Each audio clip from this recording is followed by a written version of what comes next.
Sabana. Are you ready? Kicau, kicau, kicau mania. Kicau, kicau, kicau mania. Kicau, kicau. Assalamualaikum warahmatullahi wabarakatuh. Sebelumnya perkenalkan, kami dari kelompok 5 akan membagikan hasil diskusi kami tentang analisis tata ruang rumah sakit berdasarkan zonasi. Yang pertama, kami akan memperkenalkan diri dengan saya sendiri, Muhammad Bang Maulana, dengan NIM 1082328. Lalu saya Muhammad Syukur Adi Bitoro dengan NIM 108233029. Lalu saya sendiri Yolanda Safira Damayanti dengan NIM 108233037. Saya Dinda Rizka dengan NIM 108233013. Saya Wino Widanumala dengan NIM 108233035. Saya Rosa Lagi dengan NIM 1082300. Baik, saya akan menjelaskan tentang desain awal rumah sakit, dan ini adalah desain awal rumah sakit Banyumas. Tata ruang rumah sakit tidak hanya berfungsi sebagai pengaturan fisik bangunan, tetapi juga berperan penting dalam mendukung efektivitas pelayanan, kenyamanan pengguna, serta keselamatan pasien. Penataan ruang tidak optimal dapat menyebabkan ketidakefisienan alur pelayanan, kepadatan sirkulasi, serta meningkatkan risiko penularan infeksi, terutama pada area dengan tingkat risiko tinggi seperti ruangan perawatan dan instalasi gawat darurat. Perkembangan RSUD Banyumas yang dilakukan secara bertahap tanpa perencanaan terpadu menimbulkan ketidaksesuaian tersebut. Kondisi ini juga dapat menyebabkan tidak terpenuhinya standar yang telah ditetapkan dalam pedoman teknis bangunan rumah sakit oleh Kementerian Kesehatan. Oleh karena itu diperlukan evaluasi terhadap tata ruang dan sistem pelayanan rumah sakit berdasarkan regulasi yang berlaku, guna menciptakan lingkungan yang aman, efisien, serta mampu meminimalkan risiko infeksi bagi pasien, tenaga medis, dan pengunjungnya. Selanjutnya akan dijelaskan oleh teman saya.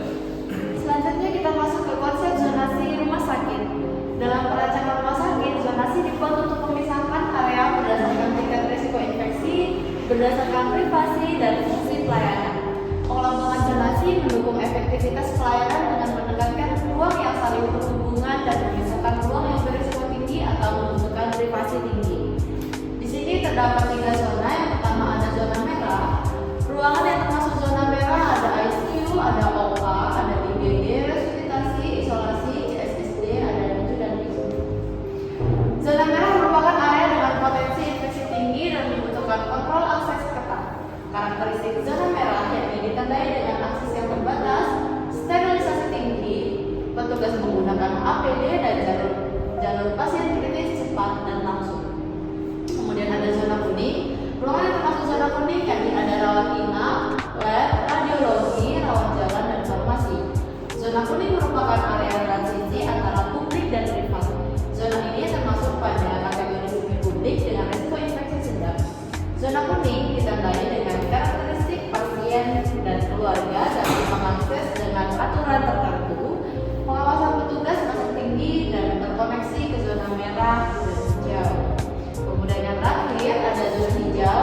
Ruangan yang termasuk zona hijau ada lobi, administrasi, ruang tunggu, kantor atau manajemen, dan gizi. Zona hijau merupakan area umum dengan akses paling terbuka untuk publik dengan resiko infeksi rendah.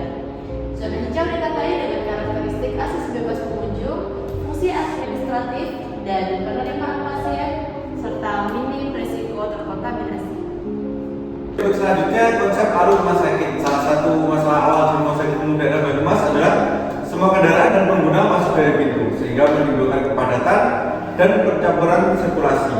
Didesain bertujuan untuk memisahkan alur berdasarkan pengguna dan fungsi. Yang pertama, alur pasien. Alur pasien dirancang agar mudah, cepat, dan tidak memotong jalur servis. Alur pasien lewat jalan sendiri ada pertama pasien masuk lobi, lalu ke registrasi, lalu ke poli penunjang, lalu ke farmasi, lalu selesai keluar. Lalu selanjutnya pasien dibawa darurat. Pasien datang menggunakan ambulan, lalu masuk ke IGD, lalu dilakukan observasi atau tindakan, masuk ke ICU atau rawat inap atau OK. Lalu yang ketiga pasien rawat inap, masuk ke administrasi, ruang rawat, ada untuk petugas. Yang pertama, mereka ke entrance staff, lalu ke ruang staff atau station, lalu ke unit pelayanan, selanjutnya ke area penunjang menggunakan jalur belakang atau samping, mempunyai akses ke seluruh unit dan tidak bercampur dengan jalur publik. Contohnya, dokter atau perawat dari area staff ke ICU atau OK atau rawat inap tanpa melalui lobby. Lalu yang terakhir ada alur barang. Sirkulasi alur barang dibedakan dari pasien dan pengunjung. Yang pertama ada barang bersih dari gudang ke CSSD atau laundry bersih, lalu ke distribusi unit. Kalau untuk barang kotor sendiri dari unit pelayanan ke laundry kotor atau limbah, selanjutnya ke tempat pembuangan sampah medis. Lalu yang ketiga unit pelayanan. Yang pertama dari unit pelayanan ke pemulasaraan jenazah, lalu ke akses khusus.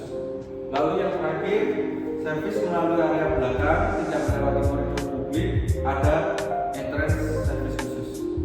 Baik, untuk selanjutnya akan dilanjutkan oleh teman saya. Selanjutnya ada matriks evaluasi zonasi. Nah, di sini tuh ada aspek Permenkes nomor 40 tahun 2022, lalu juga ada kondisi RSUD Banyumas dan ada kesesuaian. Nah, untuk yang pertama itu di sini ada zonasi berdasarkan resiko. Nah, pada kondisinya itu sudah ada pembagian zona merah, kuning, hijau, tetapi masih kurang sesuai karena pembagian zona belum sepenuhnya berbasis risiko infeksi secara tegas dan batas zona juga belum jelas. Lalu untuk yang kedua ada pemisahan zonasi di mana sudah ada pengelompokan berdasarkan fungsi. Nah, tetapi kurang sesuai karena masih berdasarkan fungsi, belum sepenuhnya berdasarkan tingkat risiko infeksi. Lalu juga ada tingkatan antar zona di mana ruang fungsi terkait ditempatkan berdekatan dengan IGD, ICU dan OK. Lalu yang ketiga ada tingkatan antar zona di mana ruang fungsi terkait ditempatkan berdekatan seperti IGD, ICU dan OK itu masih kurang sesuai karena kedekatan ini belum disertai pemisahan berbasis risiko dan belum ada buffer zone. Lalu juga ada yang keempat, potensi overlap zonasi di mana masih ada kemungkinan pencampuran antara area dan sirkulasi. Di sini masih kurang sesuai karena terdapat potensi overlap antara zona dan pengguna. Lalu ada buffer zone antar zona di mana di sini tidak disebutkan adanya zona transisi. Nah, di sini itu tidak sesuai karena belum terdapat zona peralihan antar area dengan risiko yang berbeda. Lalu di sini ada pemisahan alur pengguna di mana sudah ada pembagian jalur yaitu pengunjung, tenaga medis, servis, tetapi masih kurang sesuai karena pemisahan belum optimal karena masih ada penggunaan jalur yang sama. Lalu juga ada sirkulasi eksternal di mana ada beberapa akses seperti IGD, umum, VIP, dan servis itu masih kurang sesuai karena pada kondisi awal masih menggunakan satu pintu masuk utama. Lalu untuk yang selanjutnya ada sirkulasi internal. Di sini koridor digunakan oleh pasien, petugas dan distribusi barang. Lalu di sini kurang sesuai karena masih terjadi pertemuan antar alur dalam satu koridor. Lalu ada pemisahan jalur bersih dan kotor. Dan di kondisi ini sudah ada upaya pemisahan tetapi masih kurang sesuai karena belum optimal, masih ada potensi perpotongan jalur bersih dan limbah medis. Lalu yang terakhir ada kejelasan nomor pelayanan di mana akses ke IGD, rawat inap, poliklinik cukup jelas. Nah, di sini itu sudah cukup sesuai karena alur sudah terarah dan memudahkan akses pengguna.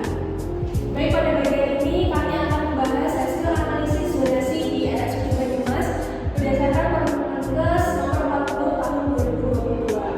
Secara umum, RSUD Banyumas itu sudah terbagi menjadi zona merah, kuning, hijau,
peta zonasi dan alur pergerakan sesuai Permenkes nomor 40 tahun 2002. Jadi rekomendasinya kami melakukan pemisahan jalur sirkulasi antara pasien, petugas, dan logistik lalu ambulans agar lebih aman dan efisien. Jadi dengan pemisahan ini alur pergerakan menjadi lebih tertata, tidak saling bersinambungan sehingga risiko kontaminasi bisa dikurangi dan pelayanan menjadi lebih lancar. Lalu yang kedua, menegaskan zonasi resiko dengan memperjelas batas area serta menambahkan zona transisi dan pembatasan akses. Jadi hal ini bertujuan agar area dengan resiko tinggi tetap terjaga dan tidak mudah diakses sembarangan. Untuk yang ketiga, kami menata ulang pendekatan unit berdasarkan fungsi agar alur pelayanan lebih cepat dan efektif. Jadi unit-unit yang saling berkaitan kami tempatkan lebih berdekatan sehingga alur pelayanan menjadi lebih cepat, efektif, dan mendukung penanganan pasien terutama dalam kondisi darurat. Selanjutnya kesimpulan, di mana tata ruang dan sistem sirkulasi RSUD Banyumas sudah memiliki struktur dasar yang cukup baik, namun masih terdapat ketidaksesuaian pada penyiasatan zonasi resiko, kejelasan batas zona, dan potensi perpotongan alur. Jadi permasalahan utamanya meliputi belum adanya buffer zone, terjadinya overlap pada jalur pasien, petugas, dan barang, serta belum optimalnya pemisahan jalur bersih dan kotor sehingga pengendalian infeksi belum maksimal. Jadi perbaikannya difokuskan pada pemisahan sirkulasi, penegasan zonasi resiko, dan penataan kedekatan unit agar tata ruang lebih aman, efisien, dan efektif. That should be me.